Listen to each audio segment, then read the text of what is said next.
Michigan, Ohio. Did you know the Black Legion goes to Hollywood lights camera action Michigan mobsters movies? Black Legion is a 1937 American crime drama film, directed by Archie Mayo, with a script by Abem Finkel and William Wister Haines based on an original story by producer Robert Lord.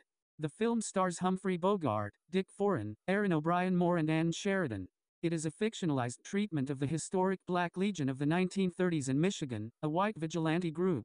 A third of its members lived in Detroit. We don't take no lip from nobody. Yeah, that's the stuff. Hit 'em hard and quick. We ain't afraid of nothing and nobody, are we? Rangers for the Black Legion! Come on, what's the matter with you? Nice dope! 12 men were tried and 11 convicted of his murder. All were sentenced to life.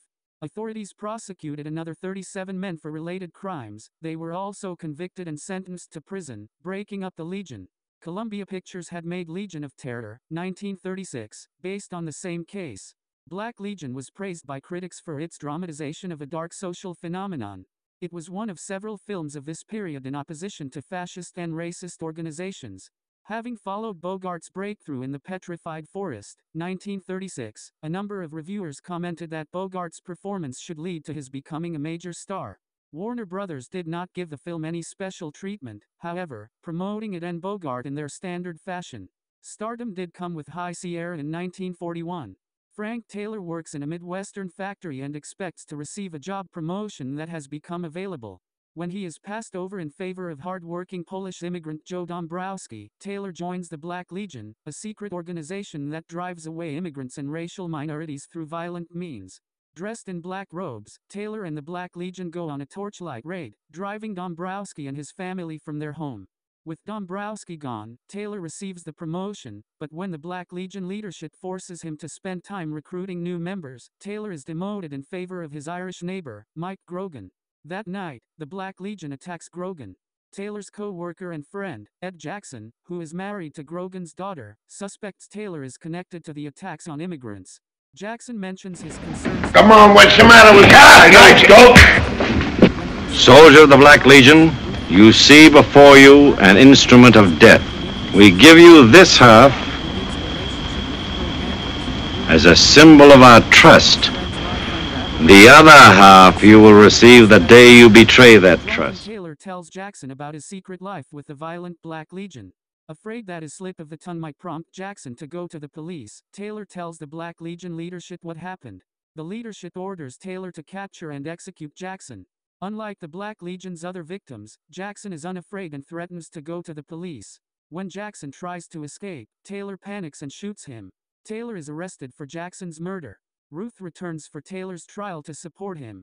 The lawyer for the Black Legion threatens Taylor's wife and son to stop him from implicating the hate organization, but filled with self-loathing, Taylor tells the truth in court. All of the members of the Black Legion are sentenced to life in prison for Jackson's murder. Black Legion went into production in late August, 1936. Many of the details about the Legion portrayed in the film, such as the initiation oath and the confessions in the trial scenes, were based on known facts about the historic organization. Because United States libel laws had recently been broadened in scope by court rulings, Warner Brothers underplayed some aspects of the group's political activities to avoid legal repercussion. The Ku Klux Klan sued Warner Brothers for patent infringement for the film's use of a patented Klan insignia, a white... You've been lying to me. Don't you call me a liar. You're Frank. You did have something to do with all those terrible things. You and those new friends of yours. You shut up about my friends. I won't. Only a bunch of dirty, contemptible cowards would do a thing like that. Why, you... Executive producer Hal B. Wallace had wanted Edward G. Robinson to play the lead role, but producer Robert Lord thought Robinson was too foreign-looking, and wanted a distinctly American-looking actor to play the part. Quotation mark. Writing for Night and Day in 1937, Graham Greene gave the film a good review, characterizing it as an intelligent and exciting, if rather earnest film. Greene praises Bogart's acting and comments that the film's intelligence comes from the director's attention to the moments of horror. Frank S. Nugent of the New York Times praised the film's direction, writing, performances, and strong themes, calling it editorial cinema at its best. Dennis Schwartz from Oz's World Movie Reviews awarded the film a grade B, calling it a gripping social drama based on the newspaper headlines of the day.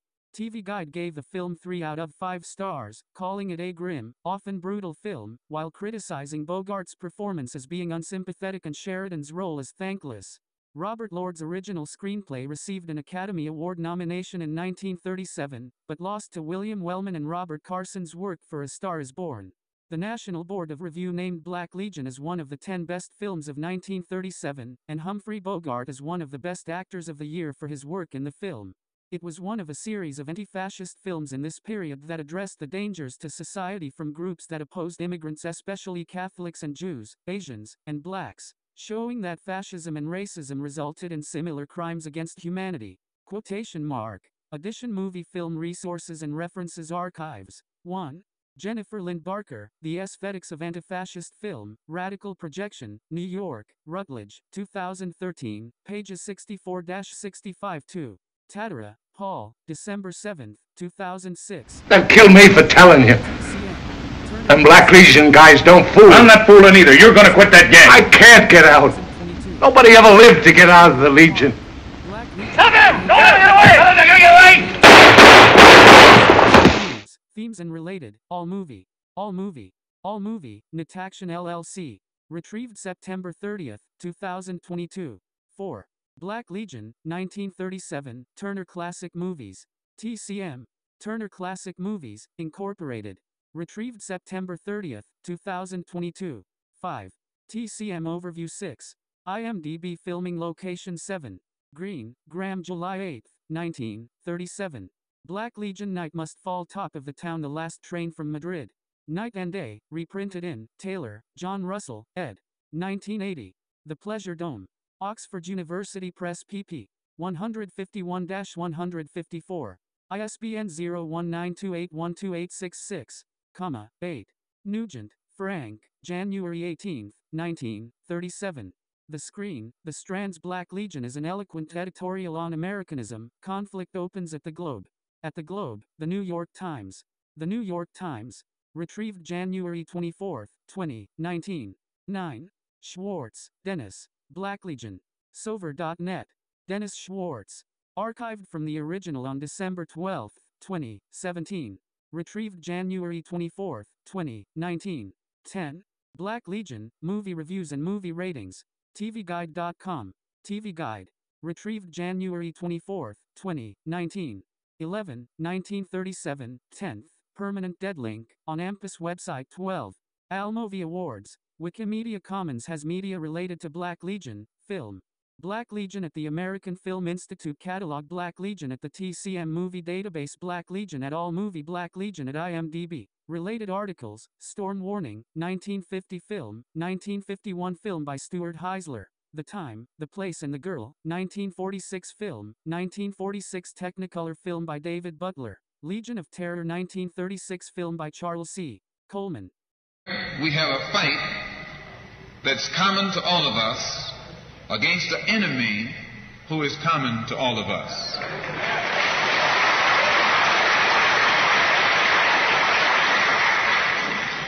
The political philosophy of black nationalism only means that the black man should control the politics and the politicians in his own community. The time when white people can come in our community and get us to vote for them so that they can be our political leaders and tell us what to do and what not to do is long gone.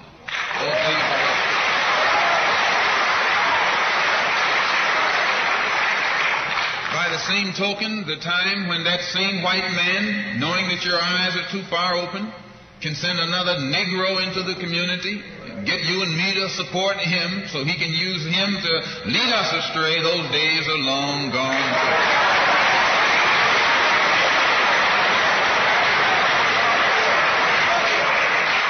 The political philosophy of black nationalism only means that if you and I are going to live in a black community, and that's where we're going to live, because as soon as you move into one of their, as soon as you move out of the black community into their community, it's mixed for a period of time, but they're gone, and you're right there all by yourself.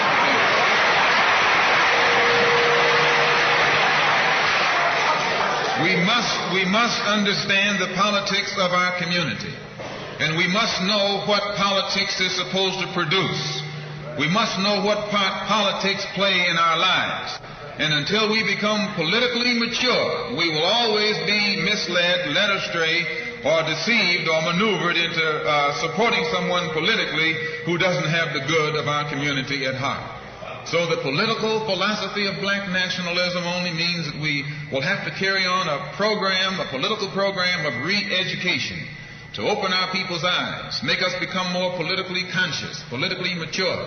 And then we will, whenever we get ready to cast our ballot, that ballot will be cast for a man of the community who has the good of the community at heart. And I have a dream.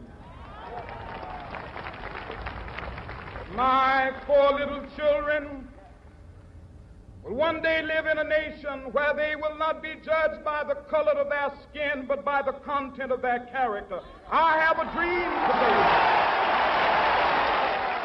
I must confess that that dream that I had that day has at many points turned into a nightmare. Now, I'm not one to lose hope. I keep on hoping. I still have faith in the future. But I've had to analyze many things over the last few years, and I would say over the last few months. I've gone through a lot of soul-searching and agonizing moments, and I've come to see that we have many more difficult days ahead, and some of the old optimism was a little superficial, and now it must be tempered with a solid realism. And I think the realistic fact is that we still have a long, long way to go, and that we are involved in a war. It's burned down a building, but you can't establish justice. You can murder a murderer, but you can't murder through violence. You can murder a hater, but you can't murder hate. And what we are trying to get rid of is hate and injustice and all of these other things that continue the long night of man's inhumanity to man. When we allow freedom ring With the guns of war, it loses its social perspective, and programs of social uplift suffer. This is just a fact of history, so that we do face many more difficulties as a result of the war. It's much more difficult to really arouse a conscience during a time of war. There is something about a war like this that makes people insensitive. It dulls the conscience. It strengthens the forces of reaction, and it brings into being bitterness and hatred and violence. I think the biggest problem now is... We want to talk about the ballot or the bullet. The ballot or the bullet explains itself. But before we get into it, since this is the year of the ballot or the bullet, I would like to clarify some things that refer to me personally concerning my own personal position. I'm still a Muslim. That is, my religion is still Islam.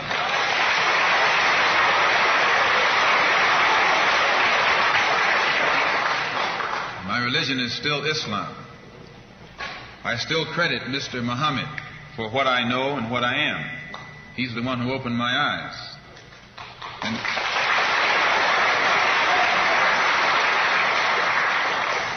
at present, I'm the minister of the newly founded Muslim Mosque Incorporated, which has its offices in the Teresa Hotel right in the heart of Harlem. That's the Black Belt in New York City.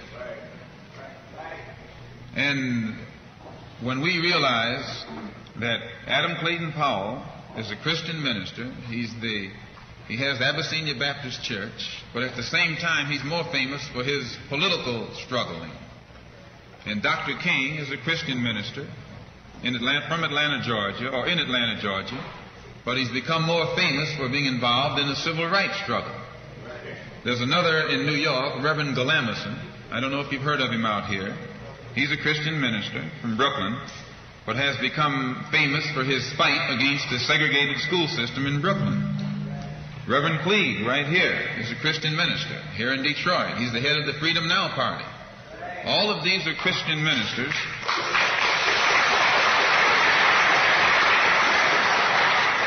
All of these are Christian ministers, but they don't come to us as Christian ministers. They come to us as fighters in some other category.